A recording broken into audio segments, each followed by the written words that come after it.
Hello and good morning ma'am. Ma'am ngasigi vlog sidi amna fresh morning degi oina haurasi ko ma'am. Ado ai se ngasi se thabak su kitang kalle husband se 6:30 da thok tori ba ko election counting gi. Ado hujik se pung manga khradhi helam mani ai se manga da di hogalini ko. Ado magi chana ba pi dori ni ba se 6:30 da ma 7 da thok tori ni 6:30 gi manung da PY sana ba se ado gi dum thaurang tauragi ai na ingan na hogalaga oina dum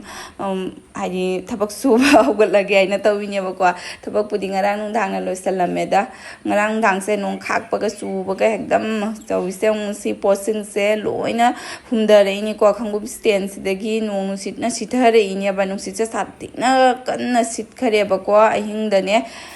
khak paga kariga tawna duduna loi humda na tawise sitha da na do maya mai se kari pata he kaina chani ko akhoi sai se kari pata yam howi ba weather se tumadi nungai ga daman numini ko numisa kathai ga laga fan ga khatang tap tap na tharaga do jadre ke dawni do kari pata se sim akhoi gi hek manak dani ba hori se do he ke tawni do sai se kari pata di phajana marang kai re atai mo marang kai dra ka su ko dum kari hai jong de ma phang gudingi lei chat pa du mai na hore kari pata se do ada wal ma pan da som lei re se ge som lei re akhoi jum maning si da so ma lei ba kwa adom dia gi school thin ba se pa se lambi se kari pata nga ta ni dum ma thom ta pangau ta hoyi moi sai se do se du iru mai ja thong na du tha do e iu angan ba da smaina du tha ba se nung di nungai re aduga keno tawre nong su na ha hang re mayam dup se thari ngai da kwa nong hangaga hangdro mare khanba ado konadi dum hangdare aise nunghangna isinga di loi sokchalaga thaname ko mayam khara khara nongalaga ma chatori ni na aka ising leitraga su thongna baina ne besin degi ising che loi jaraga thamamme horen chalamdai jawraga ising leitana tawradi nungai te na ko duna ahing da hogalaga oina taw jaramini gi ising se sina chanating ini sina mai ojanu pi ma ko pregnant hoiriba ma se tan chaning ya dugi hora pijaga iting birini duga lebu mai se ngarang dang dum tingjalame asi su hobjik khara khara sahalaga oina dia papa da dum pithani nungdang tingam basina di wai sangi abakwa nongalaga phutpase matam jam changi smaina tingadi dum sahalaga yare duga dia papa gi ese poha hauge tawini ko sempak se tingaga oina ngauge na sina dum hari ge suka ba pharani ayunga tani na saksu chaning de haiba ko masya do samaina kari pata ga do hapaga chamna thauge tang hapaga ngaure ese bujia khara sai salini ko masta ga jau da banina dum taste leina baina do si badam hapnei ba ingonda badam se leitra ba duna packet ki ngau ba se khara hapselle jerum mama samaina ek posoina haure thau jau ba thau do inga ta se ga yamna pijening da na ko do ma se ngasi din na ma su karam tam char do no khang da banina dum samaina khatang heavy oina jampak se ngauraga pijara ge aina aprana em tawri ai loire e somda thongba angauba aduga ising lei ngai da poching che loishalle aina ne sana du su thangatle dum ising lei ngai da phutok hourage ising che loi thokraga di nungai te ba phana sokchan na leiraga su do nong se am kamu su sale meam ahang ba nong na te ko si nong se dum piti piti chu na leiba type ki nong dunia ba hang na haji jam jam jam chu tharaga hang do ki ba nong do du na di nungai ba ko smai piti piti ta leiba se nungai te talli duga aina lamo awa phati gom tha bani mayam se hing ba se phajana hingakte kai gino khangde lingthok bani abaina ai thabak se dum num tawndi loishalle yang thong doye do dia papa se chatpagi thokle ma su loishan loidana ngasi dina asindi akhoi ga contact phauna dana leidoni ko maya ma se ayuki pung nipan dagi mobile se counter da submit tawramaga horen nungthang pung nipan da tholakpada mobile se laudorini ngasi dina ma pau phauna dana leidorini ko akhoi ga kamaina tawdoino khangde campus se da mi su leinadre nupa ne gi loi election duty ta hare doi ta da banupi ne gi na loina mayum mayum da chana hare ba ko mande nu mi su ban leiba dugi duna kamai tawdoino khangdri leibai duni ngamna ba sakhare duga hinjang sisu loishalle ꯑꯩꯁꯦ ꯏꯁꯤꯡꯁꯦ ꯂꯣꯏꯊꯣꯛꯈ꯭ꯔꯅꯦ ꯀꯟꯅ ꯍꯣꯠꯅꯔꯤꯅꯦꯕꯀꯣ ꯏꯁꯤꯡ ꯂꯩꯉꯥꯏ ꯁꯨꯍꯧꯒꯦ ꯑꯩꯅ ꯇꯟ ꯂꯣꯏꯁꯤꯜꯂꯒ ꯊꯝꯃꯦ ꯊꯤꯠꯂꯒ ꯁꯤꯁꯦ ꯍꯤꯟꯖꯥꯡꯁꯦ ꯄꯨꯁꯜꯂ ꯊꯝꯒꯦ ꯇꯧꯏꯅꯤ ꯑꯗꯨꯒ ꯑꯩ ꯑꯥꯂꯨꯒꯁꯦ ꯂꯣꯏ ꯈꯣꯛꯇꯣꯛꯅ ꯏꯁꯤꯡ ꯇꯤꯡꯁꯤꯟꯅ ꯊꯝꯃꯦ ꯏꯁꯤꯡꯁꯦ ꯂꯩꯔꯤꯉꯩꯗ ꯖꯥꯔꯤꯉꯩ ꯇꯧꯍꯧꯅꯕ ꯍꯥꯏꯅꯀꯣ ꯑꯗꯨꯝ ꯍꯟꯖꯟ ꯍꯟꯖꯟ ꯍꯥꯏ ꯂꯩꯔꯦꯁꯨ ꯄꯨꯝꯅꯃꯛꯁꯦ ꯂꯣꯏꯔꯛꯑꯒ ꯑꯩꯁꯦ ꯏꯃꯥꯏ ꯃꯤꯠꯁꯦ ꯈꯇꯪ ꯀ꯭ꯔꯤꯝꯒ ꯇꯩꯒꯦ ꯍꯥꯏꯅ ꯆꯪꯉꯛꯏꯅꯤꯀꯣ ꯉꯁꯥꯏ ꯏꯔꯨꯊꯣꯛꯑꯒ ꯃꯁꯝꯁꯦ ꯄꯨꯟꯁꯤꯜꯂꯒ ꯊꯝꯈꯤꯕꯗꯒꯤ ꯍꯧꯖꯤꯛꯇ ꯊꯕꯛ ꯃꯌꯥꯝꯁꯦ ꯂꯣꯏꯔꯒ ꯑꯩꯁꯦ ꯀꯩꯅꯣ ꯇꯧꯔꯤꯅꯦꯕ ꯃꯤꯡꯖꯦꯜ ꯃꯃꯥꯡꯗ ꯆꯪꯉꯛꯏꯅꯤ ꯃꯁꯛꯁꯨꯒ ꯌꯦꯡꯕꯒ ꯁꯪꯄꯣꯟꯇꯦꯗ ꯑꯌꯨꯛꯀꯤ ꯊꯕꯛꯁꯤꯗꯤ ꯀꯟꯈ꯭ꯔꯄꯣꯠꯅꯤ ꯅꯨꯄꯤꯁꯤꯡꯁꯦ ꯃꯧ ꯑꯣꯏꯔꯗꯤ ꯃꯤꯡꯖꯦꯜꯒ ꯌꯦꯡꯖꯥꯄꯣꯟꯇꯦ ꯑꯗꯨꯒ ꯗꯤꯌꯥꯁꯨ ꯇꯨꯝ ꯍꯧꯗꯣꯛꯇꯔꯦ ꯑꯩꯁꯦ ꯗꯤꯌꯥꯁꯦ ꯍꯧꯒꯠꯂꯒꯗꯤ ꯑꯩ ꯀꯩꯝ ꯑꯣꯏꯔꯔꯣꯏ ꯍꯥꯏꯅꯀꯣ ꯑꯗꯣ 7:30ꯃꯛꯁꯨ ꯇꯥꯔꯤ ꯉꯁꯤꯗꯤ ꯁ꯭ꯀꯨꯜ ꯕꯟꯅꯤ ꯇꯨꯝꯖꯔꯁꯅꯨ ꯍꯥꯏꯅꯁꯨ ꯍꯧꯗꯣꯛꯄꯤꯗ꯭ꯔꯕꯅꯦꯕ ꯑꯩꯁꯦ ꯑꯗꯨꯅꯤ ꯃꯌꯥꯝ ꯉꯁꯤꯒꯤ ꯔꯨꯇꯤꯟꯁꯦ ꯑꯗꯣ ꯑꯩ ꯐꯤꯁꯦ ꯁꯨꯗꯔꯦꯀꯣ ꯃꯌꯥꯝ ꯈꯔ ꯑꯃ ꯊꯝꯃꯦ ꯈꯔ ꯑꯃꯗꯤ ꯁꯨꯈꯔꯦꯕꯀோ ꯑꯗꯨꯒ ꯑꯩꯅ ꯂꯍꯥꯃꯨꯛ ꯊꯥꯕ ꯄꯣꯗꯤꯅꯥꯅꯤꯗꯣ ꯃꯌꯥꯝꯁꯦ ꯑꯗꯨꯝ ꯌꯨꯡꯁꯟꯕꯗꯣ ꯍꯤꯡꯉꯤꯑꯦ ꯈꯨꯍꯔꯥꯎ ꯑꯃꯅꯤ ꯄꯣꯗꯤꯅꯥꯁꯦ ꯍꯤꯡꯉꯛꯄꯗ ꯑꯗꯨꯒ ꯍꯥꯎꯁꯧꯕꯤꯁꯤꯅ ꯑꯩꯅ ꯑꯗꯨꯝ ꯆꯥ ꯂꯣꯏꯔꯒꯅꯦ ꯃꯇꯣꯟꯗꯣ ꯌꯨꯡꯁꯟꯈꯤꯕꯀꯣ ꯐꯖꯅ ꯍꯤꯡꯉꯛꯇꯣꯔꯤ ꯃꯥꯏ ꯃꯑꯣꯡꯁꯦ ꯁꯪꯒꯠꯂꯛꯑꯦ ꯁꯤꯅ ꯂꯍꯥꯃꯨꯛ ꯄꯨꯔꯛꯄ ꯖꯨꯕꯥ ꯀꯨꯁꯨꯝꯗꯣ ꯌꯥꯗ꯭ꯔꯦ ꯍꯤꯡꯗꯦ ꯑꯃꯐꯥꯎ ꯍꯤꯡꯗꯣꯏꯔꯥ ꯈꯟꯕ ꯑꯋꯥ ꯐꯗꯤꯒꯣꯝꯁꯨ ꯍꯤꯡꯗ꯭ꯔꯦ ꯑꯗꯨꯒ ꯁꯤꯒꯤ ꯄ꯭ꯂꯥꯟꯁꯤꯅ ꯑꯝꯇꯪ ꯄꯣꯠ ꯑꯝꯗ ꯁꯤꯟꯒꯦ ꯇꯧꯕ ꯉꯝꯗꯅ ꯂꯩꯔꯦ ꯀꯩꯗꯧꯔꯤꯅꯣ ꯃꯆꯥ ꯅꯪ ꯇꯨꯝ ꯍꯧꯒꯠꯂꯛꯄꯒ ꯑꯩꯅ ꯕ꯭ꯔꯁ ꯇꯧꯔꯕꯣ ꯁꯤ ꯍꯣ ꯇꯨꯝ ꯍꯧꯒꯠꯂ ꯀꯥꯡꯈꯜꯗ ꯆꯪ ꯂꯩꯔꯝꯃꯤꯅꯦ ꯇꯧꯔꯤꯁꯦ ꯊꯝꯃꯣ ꯄꯣꯠ ꯆꯩꯁꯤꯡꯗꯣ ꯍꯥꯞꯆꯤꯜꯂꯨ ꯕ꯭ꯔꯁ ꯇꯧꯔꯔꯣ ꯃꯆꯥ ꯄꯣꯠ ꯆꯩꯁꯤꯡꯗꯣ ꯍꯥꯞꯆꯤꯜꯂꯨ ꯕ꯭ꯔꯁ ꯇꯧꯔꯔꯣ ꯍꯧꯖꯤꯛ ꯕ꯭ꯔꯁ ꯇꯧꯗ꯭ꯔꯁꯨ ꯅꯪ ꯖꯦꯝꯗꯣ ꯐꯪꯉꯒ ꯑꯩꯅ ꯄꯤꯖꯅꯤ ꯍꯥꯏꯅ ꯈꯟꯕ꯭ꯔꯥ ꯅꯪꯉꯣꯟꯗ ꯑꯩꯅ ꯄꯤꯖꯅꯤ ꯍꯥꯏꯅ ꯈꯟꯕ꯭ꯔꯥ ꯍꯥ ꯍꯥꯞꯆꯤꯜꯂꯣ ꯍꯥꯞꯆꯤꯜꯂꯣ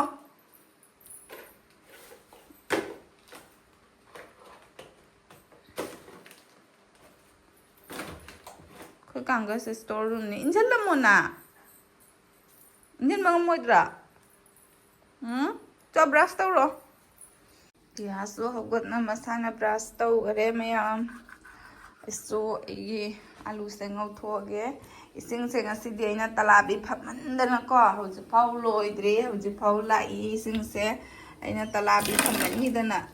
ꯑꯗꯨꯒ ꯁꯤꯕꯨꯗꯤ ꯁꯣꯛꯆꯜꯂꯒ ꯊꯝꯃꯤꯅꯤ ꯗꯦꯁꯥ ꯍꯣꯏꯁꯨ ꯁꯤꯒꯕꯨꯗꯤ ꯑꯗꯨꯝ ꯕꯥꯁꯀꯦꯠꯁꯤꯃ ꯂꯩꯌꯦꯕ ꯕꯥꯊꯔꯨꯝꯒ ꯁꯣꯛꯆꯜꯂꯦ ꯂꯣꯏꯊꯣꯛꯈ꯭ꯔꯁꯨ ꯍꯥꯏꯅ ꯀꯥꯔꯦꯟꯗꯤ ꯍꯧꯖꯤꯛ ꯐꯥꯎꯗꯤ ꯂꯥꯛꯇ꯭ꯔꯤ ꯑꯗꯣ ꯑꯂꯨꯁꯦ ꯉꯧꯕ ꯍꯧꯒꯠꯂꯒꯦ ꯃꯣꯏꯕꯨꯗꯤ ꯂꯥꯛꯇ꯭ꯔꯦꯕ ꯃꯤ ꯂꯥꯛꯇ꯭ꯔꯤꯉꯩꯗ ꯂꯣꯏꯁꯤꯟꯕꯅ ꯐꯔꯦ ꯉꯧꯕ ꯍꯧꯒꯠꯂꯒꯦ ꯈꯠꯂꯦ ꯃꯌꯥꯝ ꯑꯩꯁꯦ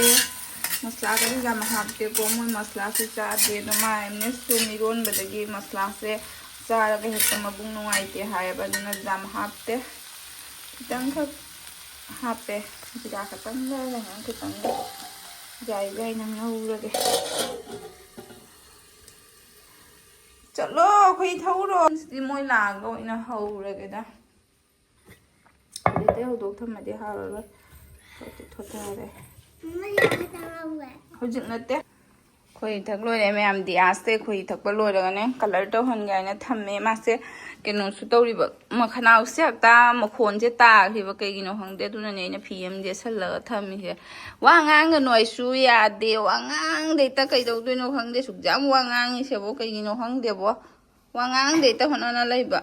ꯃꯁꯝꯁꯤꯁꯨ ꯄꯨꯟꯒꯦꯁꯨ ꯌꯥꯗꯦ ꯀꯂꯔ ꯇꯧꯍꯜꯂ ꯊꯝꯃꯦ ꯏꯁꯤꯡ ꯄꯥꯏ ꯄꯥꯏ ꯁꯥꯟꯅꯗꯩ ꯇꯧꯍꯣꯠꯅꯕ ꯃꯄꯥꯁꯨ ꯂꯩꯇ꯭ꯔꯕꯅꯤꯅ ꯀꯟꯇ꯭ꯔꯣꯜꯗ ꯂꯩꯇꯔꯦꯕ ꯑꯩꯒꯤ ꯄꯨꯔꯥ ꯂꯝ ꯍꯦꯟꯕꯗ ꯕ꯭ꯔꯦꯛꯐꯥꯁꯁꯦ ꯃꯥ ꯆꯥꯔꯗ꯭ꯔꯦꯕ ꯃꯥꯁꯨ ꯑꯟꯇꯤ ꯍꯣꯏ ꯂꯥꯛꯑ ꯄꯨꯟꯅ ꯆꯥꯅꯤ ꯌꯥꯏ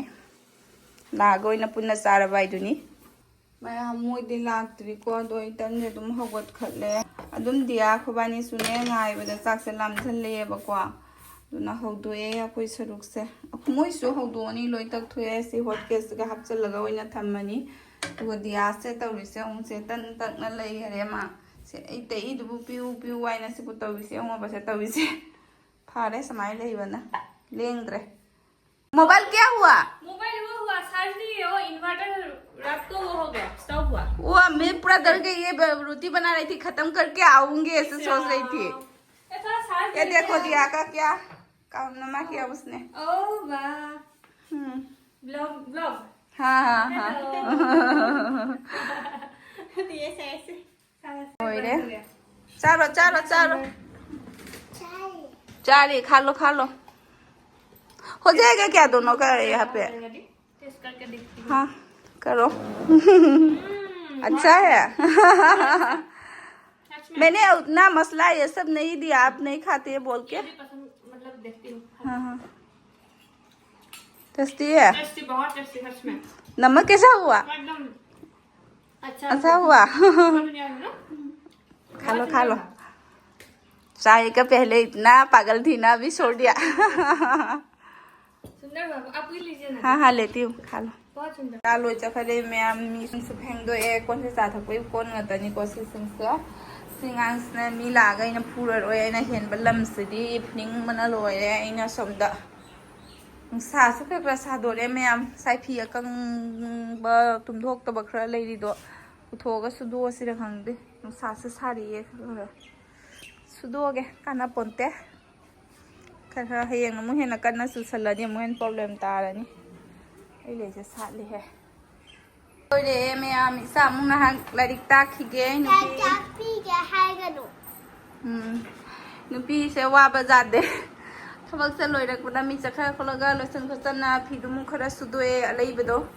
tu loirak pada mu ma mu na tang larik ta khige ngasi gi larik ta udri ngarang su to hodra ma ngarang su to hode larik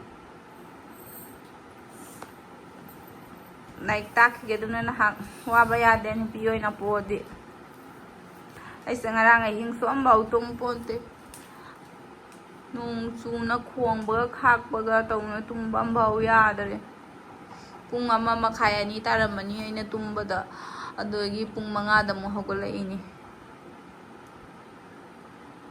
like ta khige makhanau nai ja roisi aha makhanau nai loire ma'am mai chai chak se amit pi se haujikan jampang bhalai ko dak mari mangani se bora khara haure sinai gi chak sinai tan pidi se squash ngan bacha ge ngali ne mosorium thonge mosori se paspuron na oina sok jaire jenam chaning dare dak jenam chamani na hawai se yang sai hinjang khara lai thamma ge se on hao रुटी का ना देता कनी लाओ चारसी ला hand wash तौर फजना चारगे मैं आम मखा दो ना थांगदरे मखा दो जुम चारगे नहीं माई चा यूट्यूब था दो मैं आम कुछ ते वाह पूरा संदा से वाह खल नोय हंगामरू हपसन गे लाइटिंग ना सोकते हंगामरू हपसे मपान द तनी दो इमुंग द हपना दे nung da hap kan wai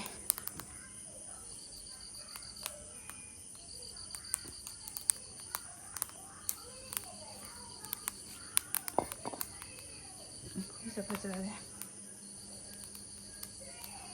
campus da ma'am loina imam mames mi leina dari aba oi mamme som side ki kangbu sing na mai misa khare yang ban ni aba college se somgi sina election duty chana gi ba somgi side ka se roi mamna ni huja ayamba mayum chana ba ga election duty ga kari ga pullaga loi ma'am din na magi sigi lai thumbi than ba ma'am ai khuna su jum je dup tha ba gi sanda gi samai na dup tha ba se kheno di taw ye kang kari kra di lai ba ngam de ha ya ba ko din su tha ni me noi na ado ise ma'am chicken logo chaluri ni dia ngasai lakpa oda nupido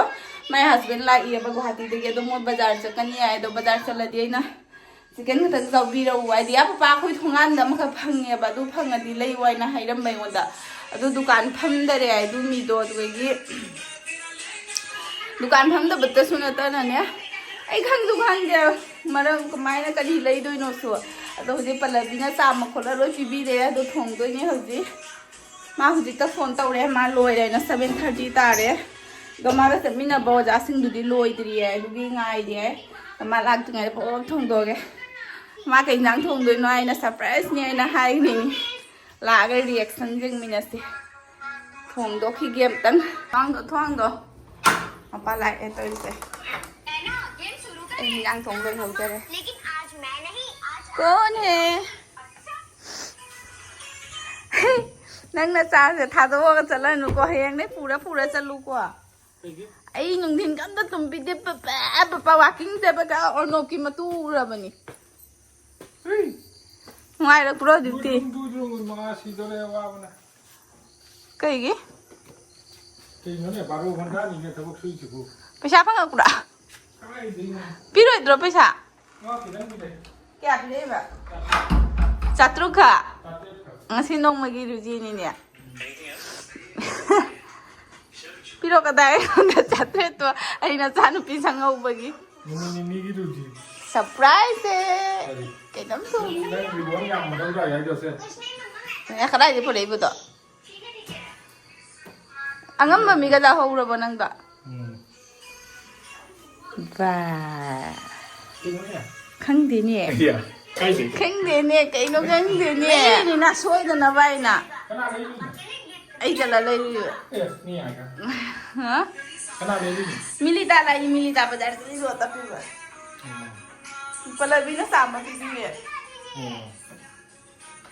Ye pas me am cha khai bok cha khala gam ko mai mama na ba ma nga sai ma ga charmin na ba ne ba. Go mai gi di loi ho dri ai na ne ma se dum la e ba. Dum sik lo ba sa ni ne mo. 7:30 की दवाई दलाए 10:30 दुमाइना की तारे बा तो आजादो गाड़ी सुयाओगी दबा दुना लोग चलीनी मा हौजी चाखाई बोक चारगनी मा चली से एगी चिकन थोंबदो मैम उटपगा नंग हौदरे मपा मचा हावरे ना चाखरे फजना थोंबगा उलौदरे सिंगा हंदो चिकन चावैबा यारक्त्रिबा दु सोइना नमना बिजारिनी माई तमंग तोंगाना थोंबा तल्ले आइना लोरे ma'am ngasi nongmagi duty kolik phengdo khotongna chula ka se loi teitho khotongna loire hayengdi mande ni na khoi se nga henduine ba du na nunghang sida loi phengdo me ayukta tum hogolaga di wai aba ko sipuna mag loi rakpada tuna konlik loi phengdo me aduga ai la hangi kon stand le rakpada me am sida leire smaina ya le ko kon stand se sidan badagi di yam nungai re kon thibagi mathau tadreba hana kon kharai da leiramido makha da leiba kon macha singne thibara sathina wayaba smaina jalabani na nungai re hojikti thibase somda khanga jalambadna somda oina pusalle wai sangne sida usu dare mina lise besin ga kari ga suloi phengdo khotongna loirabani ba ko tum hogolakbaga heng dum imung tai thoga lai thamai thanba ya bagi phibam da thanamabani egise aduga Sina jira tingam me sidana igi oats ka chia seeds kai grado tinge